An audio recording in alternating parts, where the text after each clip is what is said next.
The best conversation that I never had on race would have started the time that Walter Moodoo called me a nigger. Actually, that's not quite what he said.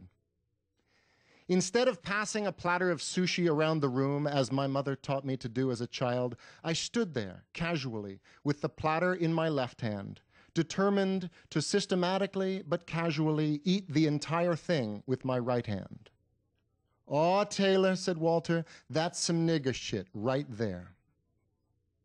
The best conversation that I never had on race may have begun right there, but I don't know quite how. Maybe I would have simply said, "Don't call me that," or "I beg your pardon," or maybe even, "Bitch, tell me you didn't just say that."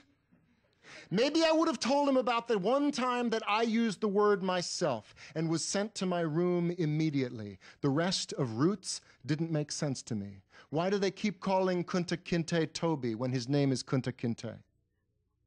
The conversation might have referenced the time long before Chris Rock when a friend of mine said, "You know what I mean.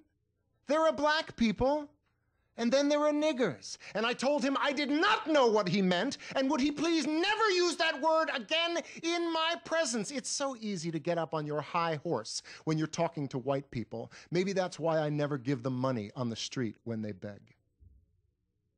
Once, a black guy walking towards me on the streets of Oakland, California, threw his styrofoam cup on the ground. And you know what I said to him? Nothing. Because I was afraid of getting shot, or worse, looking like a white guy telling a black guy what to do. They say environmentalism is the activism of the privileged, that you can afford to worry about the world when you don't have to worry about yourself and your family.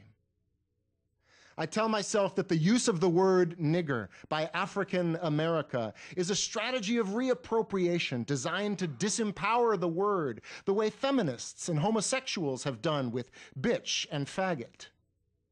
And since that strategy has effectively rid the world of all traces of sexism and homophobia, I counter that the tactic is flawed, and like the president's war on terror, continues to create the problem it claims to fix.